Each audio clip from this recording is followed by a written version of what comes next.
Bonsoir. Décidément, Barcelone porte chance à Monaco. Vous attendiez à une telle démonstration hier soir? Honnêtement, non, une démonstration à ce point-là, non, dans la manière, dans l'intensité affichée, c'était difficile, que ce soit un match intense, bien sûr, parce que c'est deux équipes qui visent un titre européen, mais on ne sait jamais trop à quoi s'attendre avec Monaco. On restait sur une élimination en Leaders Cup face à Paris en demi-finale, ce qui était forcément décevant. On sort d'une trêve internationale, donc après les matchs qui suivent la trêve internationale, on ne sait jamais trop comment l'équipe va réagir en termes d'intensité, en termes collectifs aussi. C'est un match de référence? Oui, clairement. Oui, oui. On a vu après le match le coach Sasha Obradovic dire que c'était l'un des meilleurs matchs de la saison.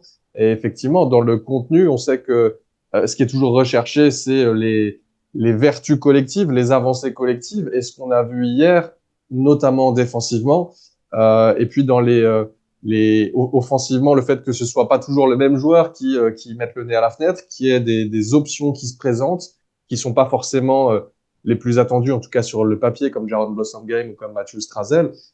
Forcément, oui, il y a un côté référence parce que des deux côtés du terrain, Monaco a trouvé des réponses face à une des équipes qui est les plus difficiles à manœuvrer au-delà même du niveau de Barcelone. C'est une équipe souvent que les adversaires n'aiment pas spécialement affronter parce que on a du mal à la faire bouger. Et cette victoire, eh bien, elle permet d'envisager sereinement la suite et la fin de la compétition avec un calendrier, on peut le dire, favorable pour Monaco.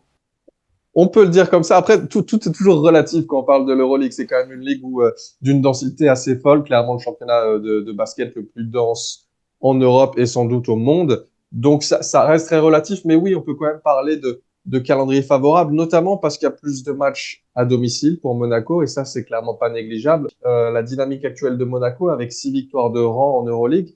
Donc, forcément, quand on additionne et la dynamique et le fait que l'équipe va jouer souvent à domicile où elle a quand même un des meilleurs bilans de l'Euroleague, avec seulement 3 défaites jusqu'à présent à domicile en Euroleague, on peut espérer que la Roca Team elle puisse atteindre son objectif initial, on va dire, qui est au-delà de la participation en playoff, qui était aussi de terminer dans le top 4, dans le carré de tête, et ils ont les armes, ils ont les atouts pour réussir. Oui, on le souhaite tous. Tous les regards étaient braqués sur Mike James. 17 points marqués. Qu'est-ce qui lui a manqué hier soir pour décrocher le record de points en Euroleague? Il lui a manqué, je dirais pas qu'il lui a manqué quelque chose, je dirais surtout qu'il jouait à Barcelone et c'est très rare les joueurs qui peuvent mettre 30 points sur le parquet de Barcelone dans un match qui se joue environ en 70 points. Ça veut dire il aurait dû marquer 45%, voire 50% quasiment des points de l'équipe. Ça aurait été complètement historique, mais c'est pas vraiment dans le sens de ce qu'est l'Euroleague. C'est pas si surprenant qu'il ait pas pu marquer 29 points hier. Et surtout, l'essentiel n'est pas là parce qu'il sait que ce record, il va l'avoir. Et au final, il l'aura peut-être une semaine plus tard, il l'aura peut-être à domicile. L'histoire, il va quand même l'écrire. Et finalement, c'est peut-être pas plus mal que le record n'ait pas eu lieu hier, parce qu'au moins, on a pu se concentrer, tout le monde a pu se concentrer sur ce qui était le plus important, c'était la victoire collective. Le record, il l'aura dans tous les cas. Effectivement, ce sera sans doute jeudi prochain à Gaston Médecin, devant son public, vous l'évoquiez, un scénario de rêve. Vous qui l'avez rencontré et interviewé, notamment lors du dernier numéro de Basket Le Mag, que représente ce record pour lui?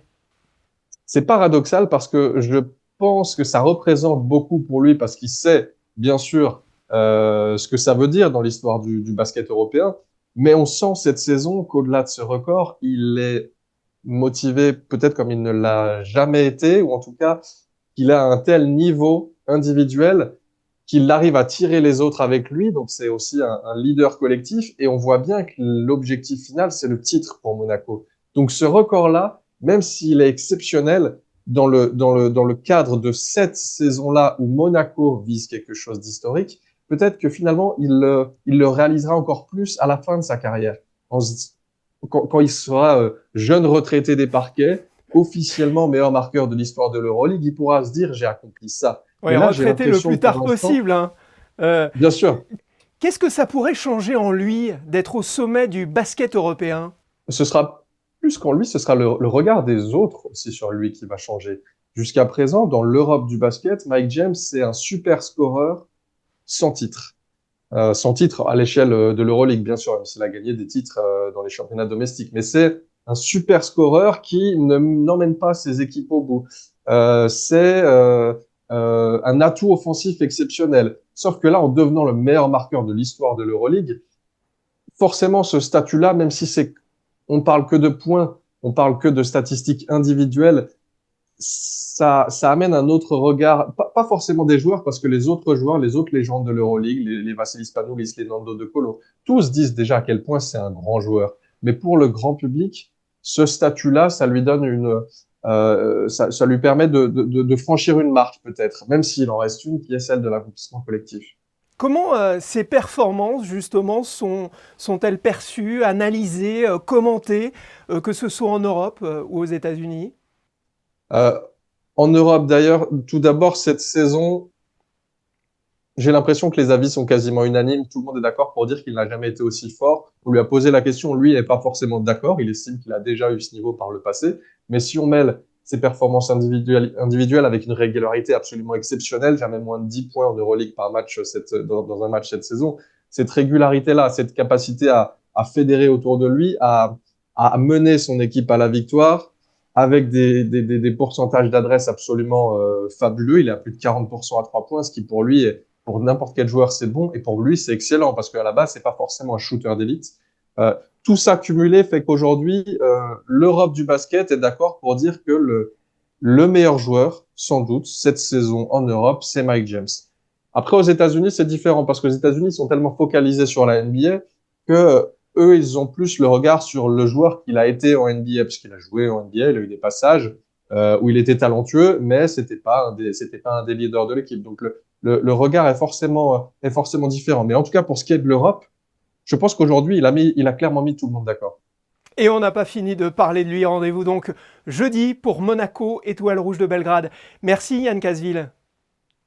Merci à vous, merci beaucoup pour l'invitation.